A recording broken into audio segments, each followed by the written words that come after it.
Now watch this. Verse 6. So they are no longer two, he says, but one.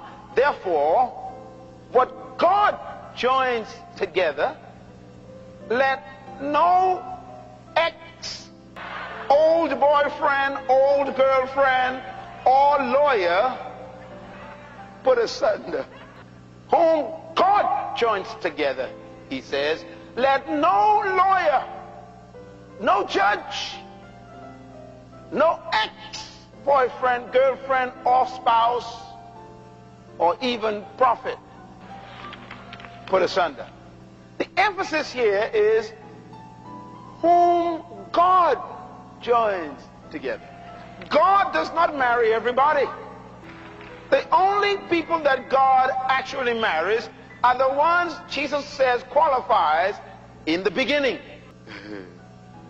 So every marriage that is not in the beginning qualification is married by the state. Let me put it another way. Coming to a church building and standing here does not guarantee that God joined you together. Most of the marriages that I have seen in churches should not have been done in churches. They should have gone to the downtown registrar office and let some legal person just kind of speak over them. Why? Because if they join you together, when you're ready, they can put you asunder. Let me prove how that's so crazy. You come before God, you say, to get married, but then you go before the lawyer and the judge to get divorced. That's confusing to me.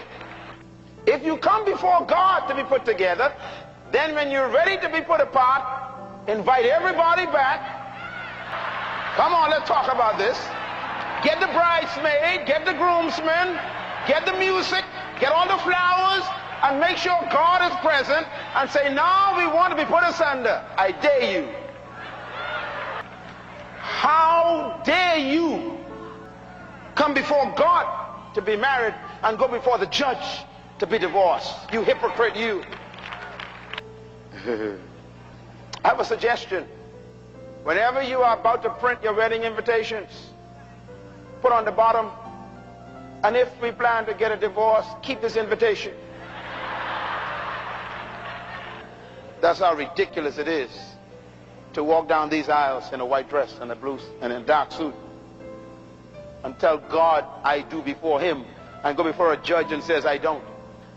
Verse 9, anyone who divorces his wife except for marital unfaithfulness and marries another woman commits adultery.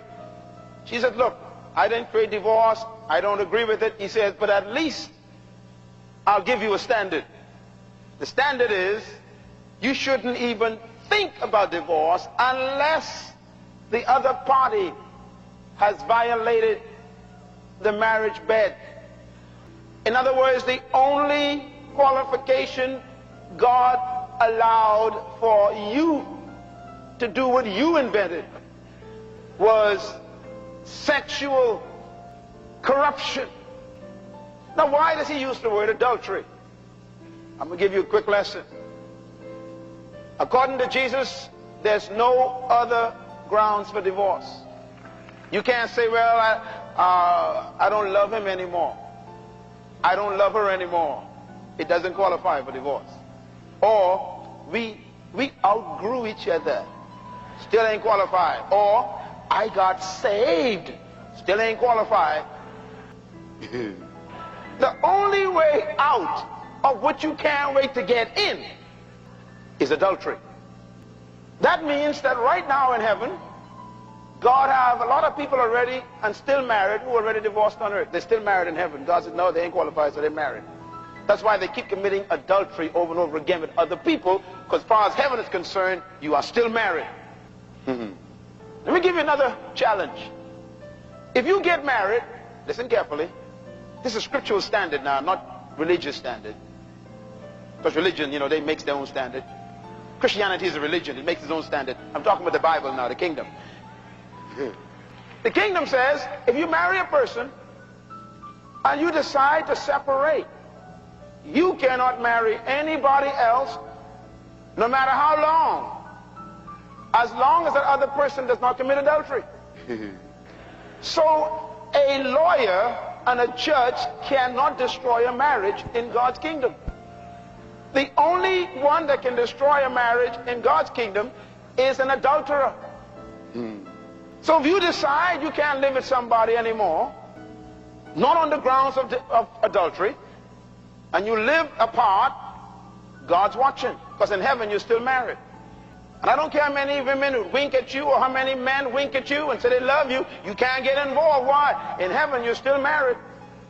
As long as that other person does not commit adultery, you are married before God.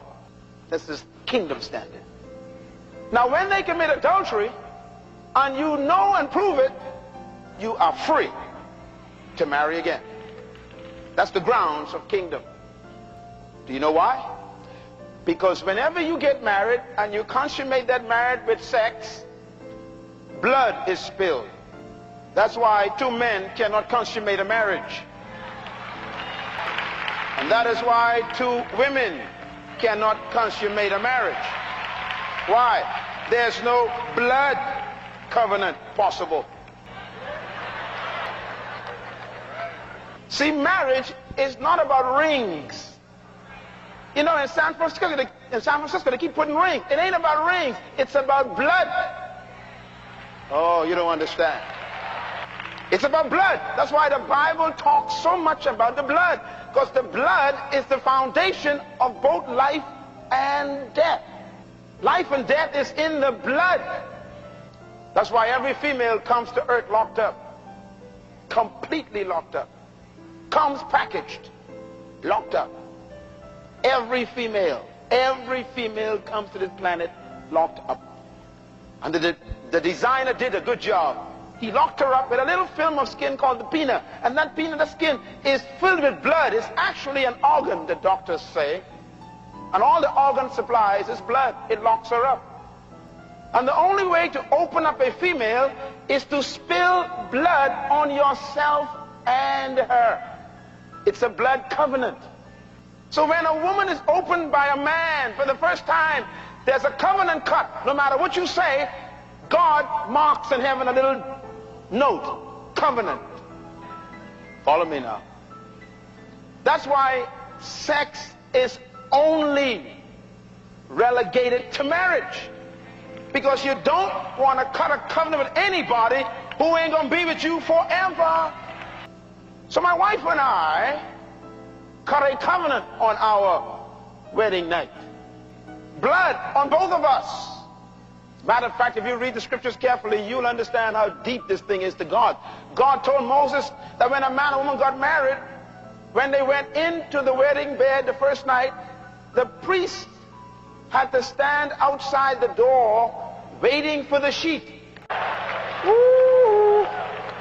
And standing next to the priest, read the Old Testament, was the whole community and their parents with stones in their hands. And if the sheet came out and there was nothing on it, somebody died. We need to bring that back. Clap loud. Don't get nervous. I know some of y'all ain't got no sheet at all right now, but I'm going to help you. But that's how serious God takes the covenant. I'm talking to singles. Watch this. So, when the blood covenant is cut between me and my wife in that marriage bed, undefiled, that means there's no problem in the bed, then if I was to have sex with another woman, I cut another covenant. Now you know, the principle of covenant is the only way to break a covenant is to cut a new one. That's why you got the Old Testament covenant and the New Testament covenant. And what broke the covenant? It was blood on the cross.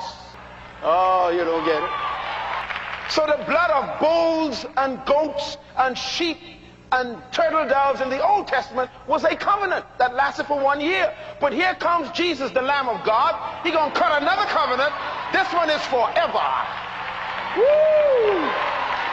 But it was what? Blood.